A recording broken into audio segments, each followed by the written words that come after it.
Hi friends, welcome to my channel. I am Manas. आज हम पढ़ा कौन ना अष्टम श्रेणी जो खरादिन कार्य देती भाषार आग फास्ट देखा। एक नंबर कौन देती ना क्षीरोद और निरोध दुई भाई पुष्पांजलि से सान भौणी। जन्माष्टमी दिन तार जन्म तेणु प्रतिवर्ष तार जन्मदिन धूमधाम पालित हुए। ए वर्ष दुई भाई चिंता कले जन्मदिन सान भौणी को कौन उपहार देवे।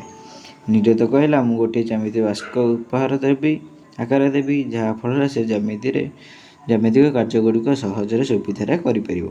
क्षीरोद कहला मु किंतु ताकू दुईटी चारा उपहार आकार देवी।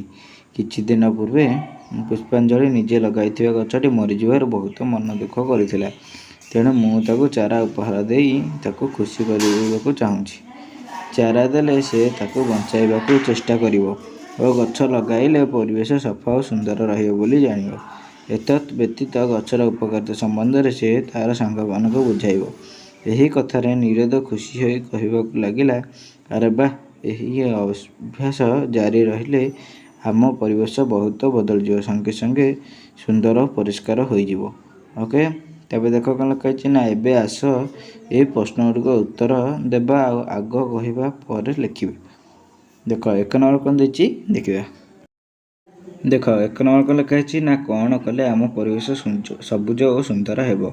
आंसर कौन हम ना आंसर हम वृक्षरोपण सहित चारिपाख परिष्कार रखिले आम परिवेश सबुज और सुंदर हेबो। दुई कौन देछि ना क्षीरोद तार सान भौणी को कौन उपहार देवाक स्थिर कला। आंसर कौन हम ना आंसर हम क्षीरोद ता सान भौणी को दुईटी चारा उपहार देवाक स्थिर कला। तापर तीन देछि कौन ना यही गपटीर यथार्थ नाम दियो। गपटीर यथार्थ नाम आम कौन देवा ना मु लिखी कौन वृक्ष ही जीवन, तुम इच्छा तुम जहाँ लिख। ओके, तबे देख चार नंबर कौन देछि। देख 4, 5 और 6, 7 ये सब कौन गोटाए प्रश्न। ओके, लिखाई कौन ना आस शब्द गुड़ भांगी लिखा। जपरी कौन पुष्पांजलि समान हो कौन पुष्पयुक्त अंजलि से कौन देछि ना 6 देछि जन्माष्टमी कौन हम ना जन्मयुक्त अष्टमी।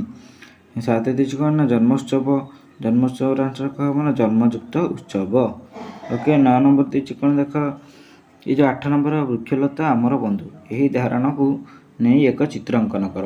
यही चित्रटा मु मो टेलीग्राम चैनल दे देछि, जदि दरकार मो टेलीग्राम लिंक डिस्क्रिप्शन दे देबी, से जॉइन हो देखि नब। ओके, 9 नंबर देछि कौन ना अस्त्र शस्त्र पर 10टी युग्म शब्द लिख। 10टी युग्म शब्द कौन ना खेलकूद, बहीपत्र, टंका पैसा, धान चाउल, हଣା कटा, हाथी घोड़ा, जानी यात्रा, भल मंद, धनरत्न, सोना रूपा। ओके, आउ बाकी जहाँ तुम मनक आस तुम लिख। देख 10 नंबर कौन देछि। 10 नंबर देखिए पूर्व कौन ना जदि वीडियो भल लगी वीडियो को लाइक कर, शेयर कर, कमेंट कर और चैनल को जब सब्सक्राइब करना चैनल को सब्सक्राइब कर दियो। ओके, आ बेल आइकन ऑल सिलेक्ट कर। 10 नंबर देछि कौन तुम बुली जाउथिबा जेकोसी स्थान सम्बन्ध में निज अनुभूति 20 धाड़े लेख। उदाहरण स्वरूप दर्शनीय स्थान, मंदिर, स्थानीय मेला बा यात्रा। ओके, मुझे कौन लिखी ना मुझे पुरी मंदिर विषय लिखी, जगन्नाथ मंदिर विषय। ओके, कौन लिखी देख ना पुरी श्रीक्षेत्र धामर प्राकृतिक सुषम पौराणिक एवं ऐतिहासिक परिपुष्ट यहाँ गरिमामय और गौरवमंडित करिछि। यथार्थरे उत्कलमणि गोपबंधु दास लिखिछन्ति, भारत सरसे उत्कल कमल तामध्य केशर पूर्ण नीलाचल। ओके, तापर लिखा कौन ना प्राकृतिक सुषम दृष्टि श्रीक्षेत्र पुरी उत्कलर पूर्व प्रांतरे पुण्यतया महोदधी तीर अवस्थित। राजा इंद्रद्युम्न एठारे प्रतिष्ठा करथिबा दारुब्रह्म एवं समग्र विश्व में अनन्य। पुरी 4 धाम मध्य कौन सबुठारु श्रेष्ठ धाम अटे। ओके, तापर कौन लिखा हो ना एठारे प्रभु जगन्नाथ, बलभद्र एवं माता सुभद्रा पूजा पाती। पुरी जगन्नाथ मंदिर में 4टी द्वार अच्छी, सेगुड़िक नाम है कौन ना सिंहद्वार, बाघद्वार, हस्तिद्वार और अस्थिद्वार। जगन्नाथ रथयात्रा सारा विश्व प्रसिद्ध। ओके, यही दिन जगन्नाथ श्रीमंदिर बड़ दाण्ड को आसी था। श्रीक्षेत्र पुरी रे मोर दर्शन अनुभूति एकांत अविस्मरणीय।